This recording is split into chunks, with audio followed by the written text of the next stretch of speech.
Satu kata sih, Bu. Satu kata, oke. Wow.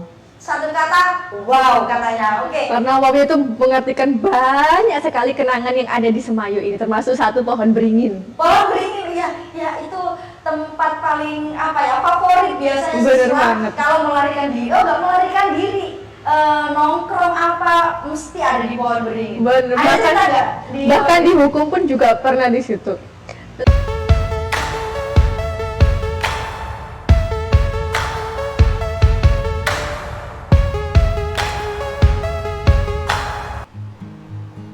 Assalamualaikum warahmatullahi wabarakatuh.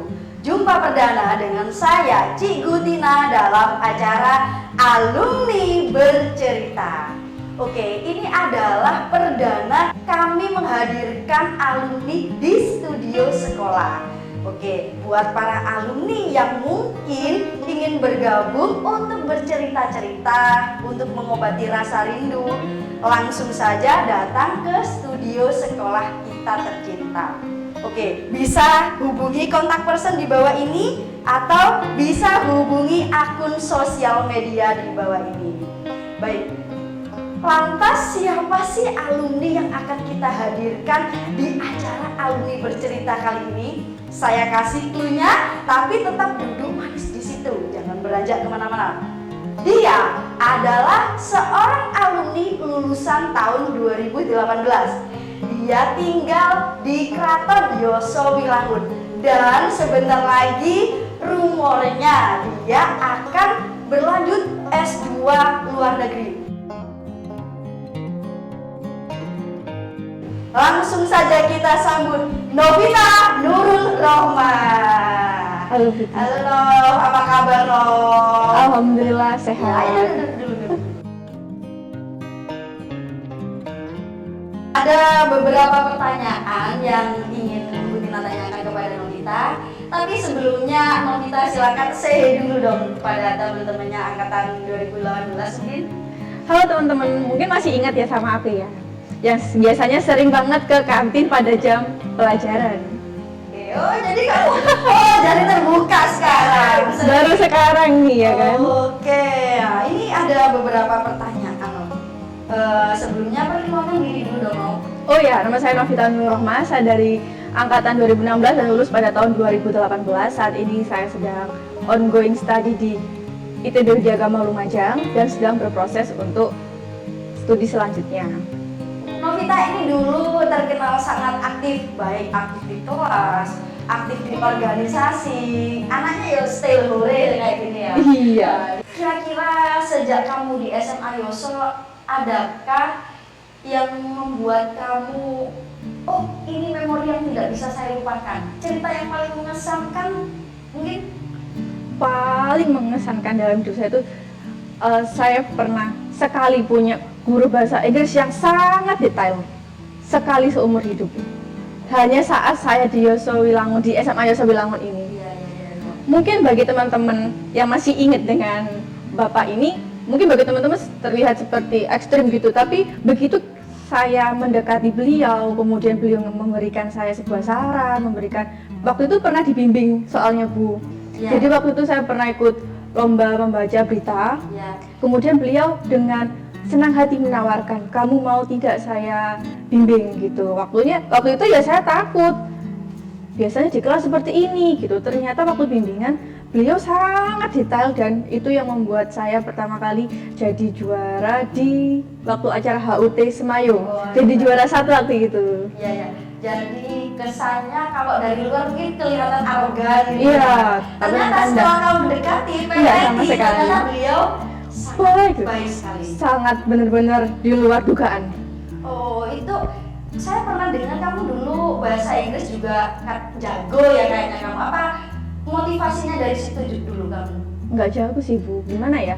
Kan dulu saya SMP-nya sedikit nakal mungkin, jadi sering dapat hukuman, tapi hukumannya itu membangun.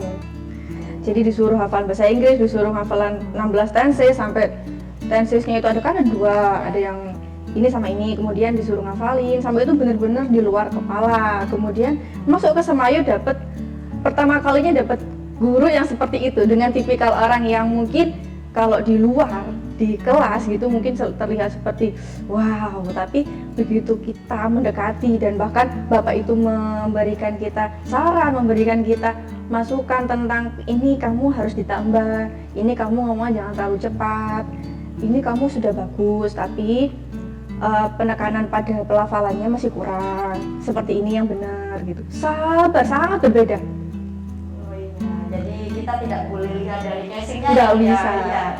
Dulu kamu sibuk apa saja Nun? Sejak di SMA Yoso, apa ikut-ikut organisasi atau bagaimana? Banyak sih Bu, mulai dari kelas 10 ya. Kelas 10 itu saya berada di kelas 10-2. Kelas 10 waktu itu pertama kalinya saya masuk di UKM bukan jurnalistik, karya ilmiah, karya tulis ilmiah. Oh, KIR. Ya, KIR. Saya sedikit lupa sebenarnya. Iya. Karya KIR itu saya selama 2 tahun. Yang tahun pertama itu sempat meneliti tentang sampah dan itu ternyata bisa masuk 2 kategori. Yang pertama itu kami ikut lomba di satu dinas di Lumajang. Kemudian kita masuk di Harapan 3. Waktu itu kelompoknya saya dan Mbak Vivi, hanya berdua, adik kakak hanya berdua gitu. Kemudian di tahun selanjutnya kami dipanggil untuk diseleksi lagi, ternyata bukan untuk KIR lagi. Hampir mirip seperti KIR tapi itu lebih banyak ke implementasi. Itu namanya di acara Pemuda Pelopor itu Dispora, Hari Dispora. Kami diundang ke Dispora untuk ikut seleksi dan di situ saya kaget Bu Tina. Iya. Kenapa? Karena di situ yang pakai seragam putih abu-abu cuma saya dan Mbak. Waktu itu ditemani sama Bu Ari sebagai wali kelas saya waktu kelas 11. Kaget, bener kaget. Dan Bu Ari pun juga bilang, kita mungkin salah ruangan karena di situ yang pakai itu kayak baju batik, kemudian jas kampus gitu. Jas kampusnya bener ternama semua. Iya. Mungkin kita salah ruangan. Oh enggak, ternyata memang di situ acaranya. Dan ternyata yang lolos itu saya dan mbak saya itu nggak lolos tapi ada di bidang lain seperti itu. Betul. Berarti itu pertama kali kamu mengikuti lomba? Itu kali ke 3. Oh, kali ketiga. Oke. Kali ketiga. Sempat zong ya karena salah pakai kostum ya? Bukan salah ternyata Bu Oh, Tina. bukan salah. Bukan salah karena memang waktu setelah lolos di kabupaten menuju ke provinsi. Setelah nyampe provinsi ternyata saya pemuda pelopor termuda. Oh, pemuda pelopor Termuda. Oke, bagus sekali, hebat ya, alumni Semayo, perlu dicontohi. Sekarang Novita ini kesibukannya apa sih? Kesibukannya sekarang tetap sama kuliah yang masih ada beberapa tugas akhir seperti tesis, kemudian lagi progres juga untuk ke studi selanjutnya dengan ada beberapa membangun bisnis di bidang makanan. Wah, selain dia jago di bidang akademik, dia juga akan membangun bisnis. Oke, bisa kasih kiatnya dalam atau bocoran bisnis apa sih? Bisnisnya itu di bidang makanan yang lagi tren. Jadi awalnya seperti itu yang ingin ngetren, tapi pada akhirnya saya berpikir kenapa kok tidak membawa makanan tradisional yang kita trenkan gitu. Kita ini punya makanan yang luar biasa di nggak usah Indonesia, nggak usah bilang Indonesia, di Lumajang, di Yosabilangun. Bu Tina sudah pernah nyoba nggak seluruh makanan yang ada di Yosabilangun? Ya, pertanyaannya itu ya, yang melatar belakangi kamu buat Iya, bisnis makan itu mungkin karena saya juga suka makan, tapi di sisi lain kan ada segitu makanan yang harus kita junjung nilainya. Yang mungkin teman-teman masih suka makanan Korea, masih suka makanan Jepang atau selain, tapi ada loh makanan dari Lumajang, dari Yosabilangun yang benar-benar mungkin nilai gizinya sama atau mungkin lebih. Itu juga ada, tapi kenapa kok mereka melupakan? Akhirnya Iya. kamu juga mencoba mengikis budaya yang cinta luar negeri, akhirnya dikikis ya Kak tadi. Kan Iya. anak-anak zaman sekarang itu kan lebih suka makanan Korea atau apa. Nah, kamu akan mengikis sedikit demi sedikit ya, biar lebih mencintai produk dalam negeri. Maksudnya itu kan? Ya, tidak mengikis, lebih tepatnya menimbulkan lagi, karena dulu itu mungkin saya percaya mereka juga menyukai produk Indonesia, produk makanan. Nggak mungkin kan kita bisa lupa gitu, nggak mungkin, tapi mungkin mereka sedang sedikit lupa, sedikit saja. Tapi bisa nggak sih kamu kasih bocoran sedikit aja kira-kira apa yang akan kamu bangun untuk bisnis makananmu ini? Bocoran dikit aja, jenis makanannya mungkin apa? Makanannya sedikit berkuah dan Berkuah? pedas. Oh, berkuah dan pedas. Ini biasanya kesukaan anak-anak muda zaman sekarang. Iya. Iya, kesukaan anak sekolah loh. Iya, yang pedas-pedas tuh biasanya yang membawa sensasi kita tuh lebih kayak wah Ya, gitu. Oke, saya doakan semoga bisnismu berjalan lancar ya, Nur ya. Amin. Kamu kan sekarang sedang studi ya. Kemudian aktivitas yang kamu jalankan selama kamu menjadi mahasiswa ini apa? Wih, banyak tuh Bu. Kalau selama menjadi mahasiswa, dari semester 1 saya mungkin masih pasif ya, karena mungkin masih beradaptasi. Karena kaget juga kenapa saya harus masuk di universitas ini gitu. Sedangkan teman-teman saya di luar, kenapa saya harus di sini ya? Sedikit kaget, tapi pelan-pelan saya beradaptasi dan mencari di mana saya bisa mengembangkan diri saya. Waktu itu ada sebuah acara internasional, kegiatan internasional, dan saya ingat banget sama bapak yang ngajarin saya bahasa Inggris di sini, bahwa saya harus berkembang. Dan Bu Tina juga pernah bilang kan waktu di kelas, anak-anak kalian tuh jangan cuma lihat dunia dari jendela, sesekali dobraklah pintu buat melihat dunia. Masih ingat nggak Bu Tina? Ya mungkin saya sedikit lupa. Oh iya. Bu Tina pernah bilang gitu. Akhirnya saya juga terpacu buat Iya. ayo yaudah kalau gitu nggak usah baca buku terus, sekarang kita coba buat mendobrak pintu itu. Terus ada jalan untuk mendobrak itu ternyata Bu Tina. Jadi waktu semester 2 saya langsung ikut kegiatan luar negeri sampai di semester 7 kemarin. Jadi saya nggak pernah kuliah di sini. Jarang, iya. Oh, tapi yang membuat kamu tiba-tiba memilih untuk di sini tuh Di mana? di kuliah di ini? Karena pertama mikir, oh kenapa saya harus di sini? Mungkin kayak paksaan orang tua ya. Oh begitu. Karena pemilihan orang tua itu kan yang harus diutamain. Ya, ridho walidaini. Iya. Ya. Berarti, tapi kamu sekarang menjalaninya enjoy kan? Akhirnya Enjoy. kamu merasakan ridho walidaini Iya benar kan? banget. Iya. Iya. Termasuk ridhonya Bu Tina juga yang Iya. suruh mendobrak pintu Iya, ya. suruh mendobrak pintu, didobrak ya. Oke. Kemudian setelah kamu lulus S1 ini, selain melanjutkan S2, mungkin ada plan-plan lain sama bisnis? Cuma itu saja sih sementara itu saja. Sementara itu saja. Iya, kalau yang lain-lainnya mungkin menyusul. Iya, kalau bocoran meritnya kapan? As soon as possible aja Bu. Oh, masih boleh. Tapi udah ada calonnya kan, Om? Sudah, ada 5 Bu. Oke. Oh, ada 5 calonnya, oke. Ini tidak patut dicontoh ya. Oh, tapi tidak apa-apa. Selektif ya, Om ya? Selektif itu Iya. perlu.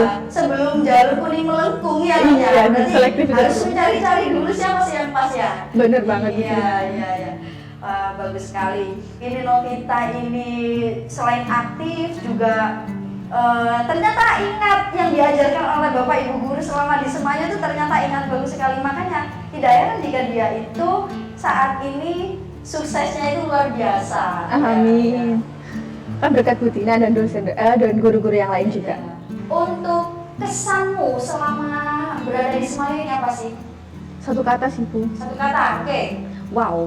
Satu kata, wow katanya, oke. Karena wow itu mengartikan banyak sekali kenangan yang ada di Semayo ini, termasuk satu pohon beringin. Pohon beringin ya itu tempat paling favorit biasanya Bener siswa banget. kalau melarikan diri. Oh nggak melarikan diri, nongkrong mesti ada di pohon beringin. Bener, Ada cerita nggak di bahkan di hukum pun juga pernah di situ.